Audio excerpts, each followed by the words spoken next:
You are watching Man's Dark Nature, where true crime actually meets the truth. We cover unsolved murders, reopened cold cases, and those twisted domestic crimes that still haunt families today. No jump scares here or cheap sensationalism, just the dark, uncomfortable facts, backed by solid research and investigation.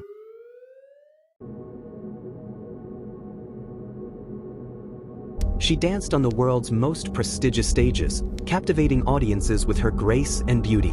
But on a September night in 2020, Ashley Benefield's final performance wasn't on stage. It was in a living room in Florida, where she executed her husband with the same precision she once reserved for pirouettes.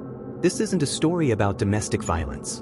This isn't a tale of self-defense gone wrong. This is the calculated destruction of a man by a woman who turned motherhood into a weapon and murder into her masterpiece. Welcome to the Ashley Benefield case, where ballet shoes became blood-stained, where pregnancy became premeditation, and where a black swan revealed her true colors in the most horrifying way possible.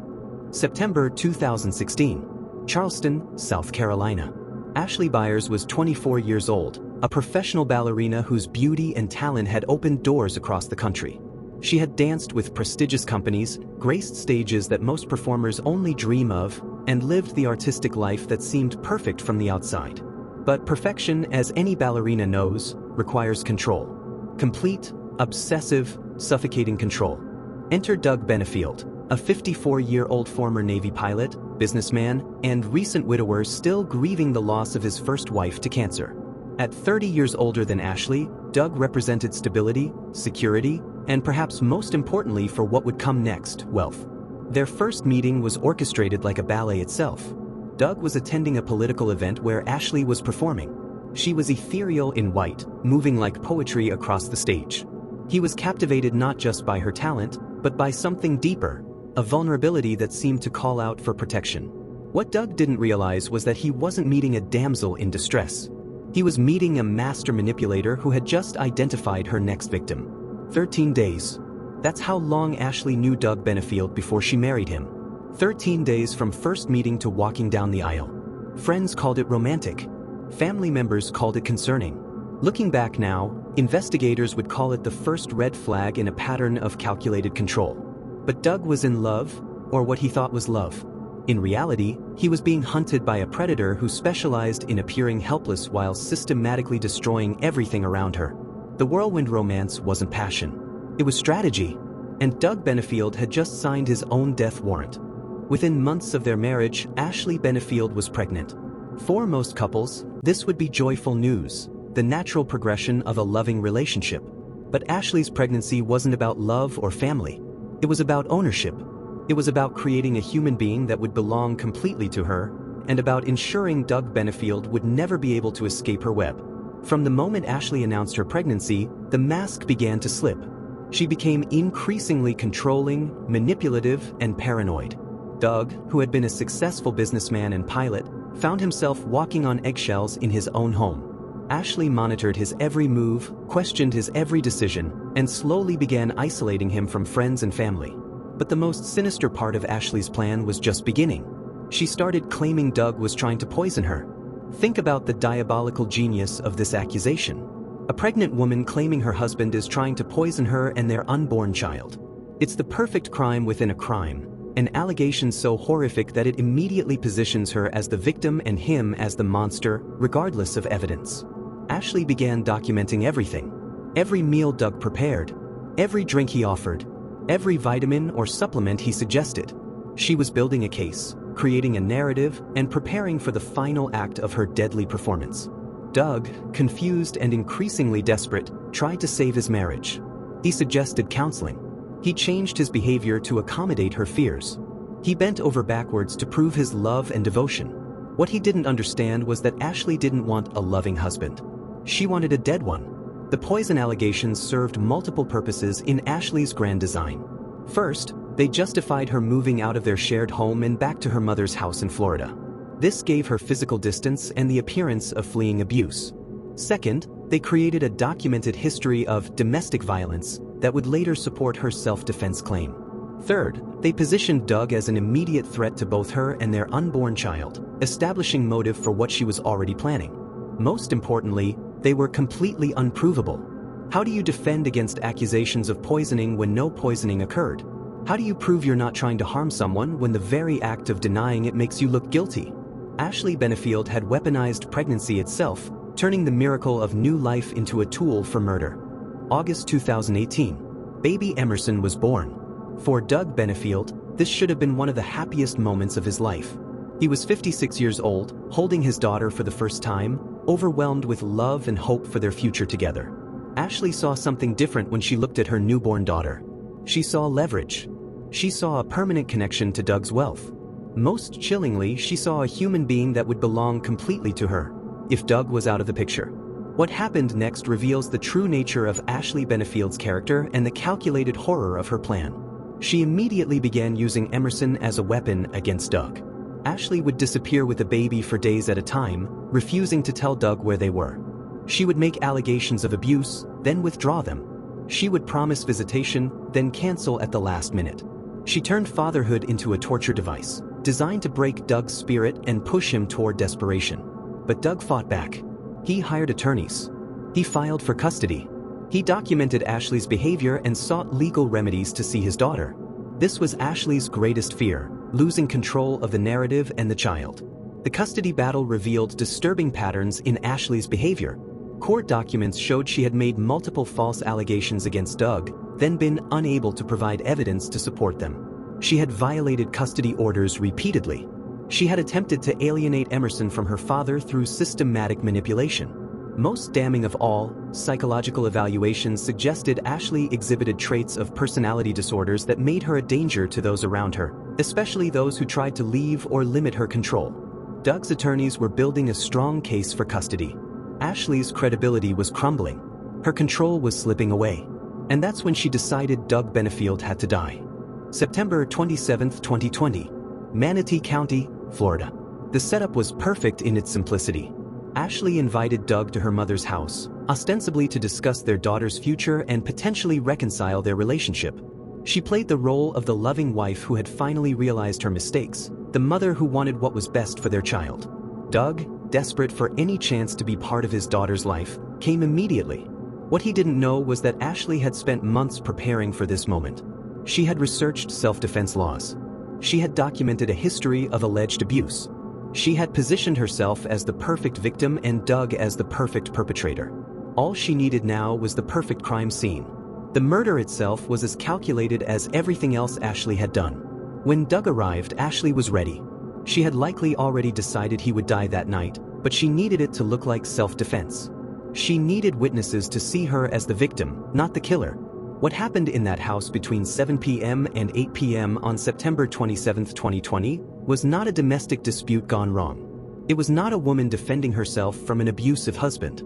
It was a carefully orchestrated execution. Ashley shot Doug multiple times. Not once in panic. Not twice in fear. Multiple times, with the kind of precision that comes from planning and intent. Then she gave the performance of her life. Help me! Please help me! What happened? Oh my God! 8:15 p.m. Ashley's neighbor's house. Ashley Benefield arrived at her neighbor's doorstep covered in blood, sobbing, and claiming she had just shot her husband in self-defense. Her performance was flawless. The terrified wife who had been forced to defend herself, the traumatized mother who had acted to protect her child. She told them Doug had attacked her. She said she feared for her life. She claimed everything she had done was in self-defense. But while Ashley was giving the performance of her lifetime, the evidence was telling a different story. The crime scene investigators found no signs of a struggle. If Doug had attacked Ashley as violently as she claimed, there should have been overturned furniture, defensive wounds, signs of a physical altercation. Instead, they found a clean, organized scene that suggested a very different scenario. Ashley had no defensive wounds. Despite claiming Doug had physically assaulted her before she shot him, Ashley's body showed no evidence of being in a fight. No scratches, no bruises, no torn clothing. For someone who had supposedly been attacked by a 200-pound former Navy pilot, she was remarkably unharmed. The gunshot pattern was inconsistent with self-defense. Multiple shots, fired with accuracy, suggested someone who was in control of the situation, not someone firing in panic while being attacked. Doug's body position didn't match Ashley's story. The way Doug fell, the trajectory of the bullets, the location of the wounds, none of it supported a narrative of a woman desperately defending herself from an aggressive attacker. Most tellingly, Ashley's behavior after the shooting was calculated, not traumatic. She had time to clean herself up partially, time to think about her story, time to ensure she presented exactly the right image when she reached the neighbors. This wasn't the behavior of someone who had just been forced to kill in self-defense. This was the behavior of someone executing a plan. As investigators dug deeper into the Ashley Benefield case, a horrifying picture emerged. This wasn't a domestic violence situation gone wrong. This wasn't a woman protecting herself from an abusive husband. This was a calculated murder committed by a woman who had spent years building toward this exact moment. The timeline revealed Ashley's true intentions. From the moment she married Doug after knowing him only 13 days, she had been positioning herself for maximum financial and emotional leverage.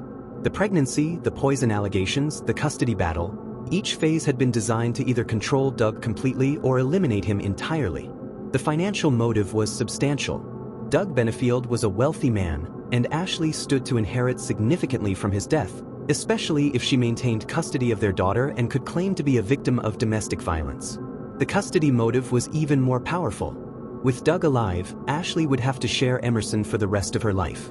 She would have to deal with visitation schedules, custody agreements, and the possibility that Doug might eventually gain primary custody based on her unstable behavior. With Doug dead, Emerson would be hers completely. The control motive was the most chilling.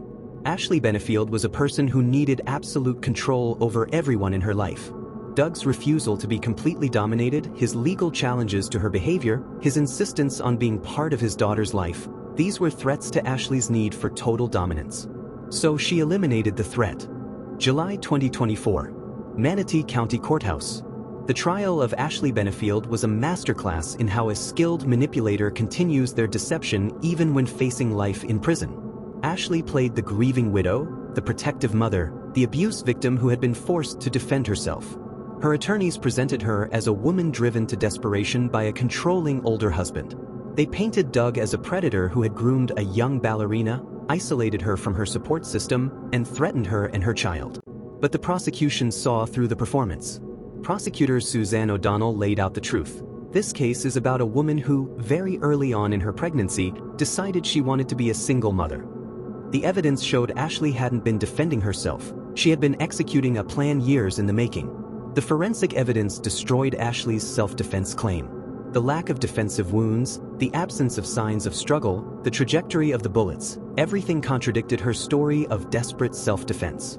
The pattern evidence revealed her true character. Ashley's history of manipulation, false allegations, custody violations, and escalating control issues painted a picture of someone capable of murder when her control was threatened. The financial evidence exposed her motive. Ashley stood to gain substantially from Doug's death, particularly if she maintained her victim narrative and retained custody of Emerson. Most damaging of all was Ashley's own behavior. Her calculated actions after the shooting, her prepared story, her performance for the neighbors, it all suggested someone who had been planning this moment, not someone who had been forced into it.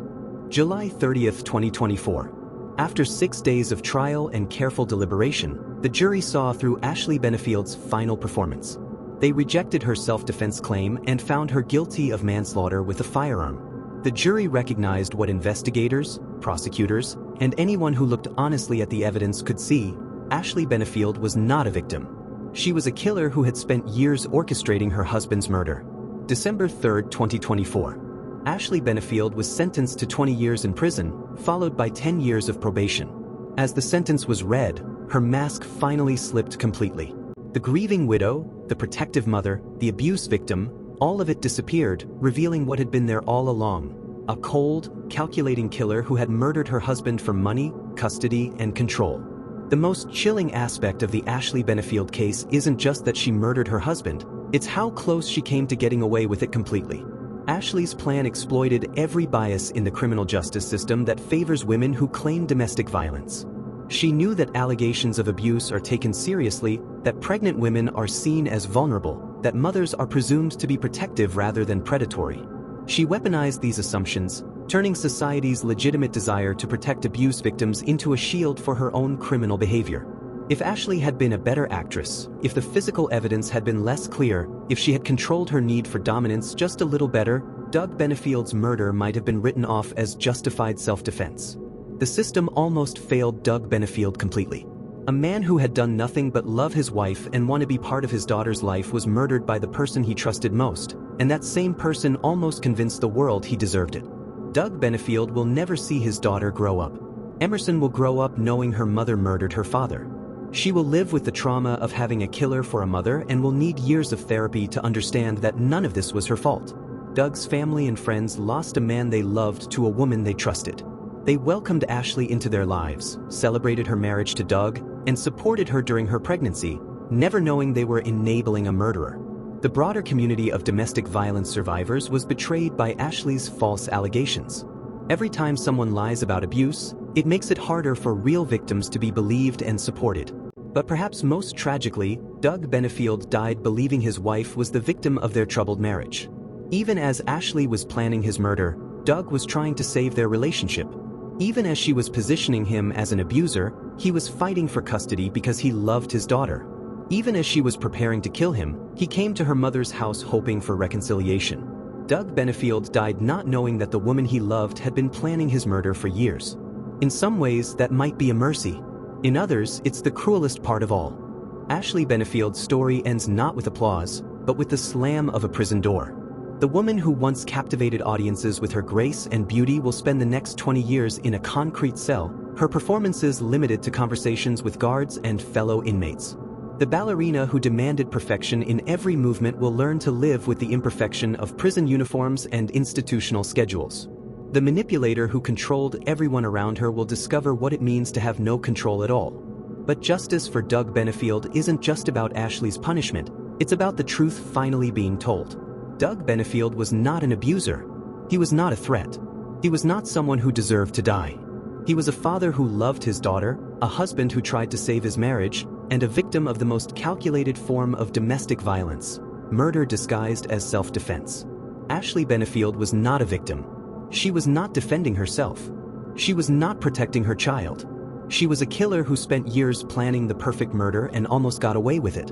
The jury saw through her final performance. The judge saw through her tears and pleas for mercy. The system, despite being manipulated and exploited, ultimately delivered justice. 20 years in prison. It's not enough to bring Doug back. It's not enough to give Emerson her father. It's not enough to undo the years of manipulation and lies. But it's enough to ensure that Ashley Benefield's final performance ends not with a curtain call, but with the justice Doug Benefield deserved all along. In the ballet, Swan Lake, the Black Swan is a master of deception, beautiful, alluring, and deadly. She seduces the prince through lies and manipulation, destroying true love in the process. Ashley Benefield embodied the Black Swan in the most horrifying way possible. She used her beauty and apparent vulnerability to manipulate a man who loved her, ultimately destroying not just him, but everyone around them. But unlike the ballet, this story ends with justice. The Black Swan's deception was exposed. Her manipulations were revealed. Her true nature was laid bare for all to see. Doug Benefield deserved better. He deserved a wife who loved him rather than one who planned his murder. He deserved to see his daughter grow up. He deserved to live. Emerson Benefield deserves better. She deserves a mother who protects rather than destroys. She deserves to know her father was a good man. She deserves a chance at a normal life despite the horror her mother created. And society deserves the truth. Not every woman who claims abuse is telling the truth. Not every case of domestic violence ends with the man as the perpetrator. Sometimes the real monster is the one playing the victim. Ashley Benefield's story is a reminder that evil doesn't always look like what we expect. Sometimes it looks like a beautiful ballerina. Sometimes it sounds like a grieving widow. Sometimes it performs so convincingly that we almost believe the lie. But the truth, like justice, has a way of emerging eventually. And when it does, the performance finally ends, the curtain falls, and the real story can finally be told. This was that story. The story of Doug Benefield, victim. The story of Ashley Benefield, killer. The story of how a Black Swan's final performance became her downfall. Justice for Doug. Truth for Emerson. And 20 years for the woman who thought she could dance her way out of murder. The performance is over. The truth remains forever.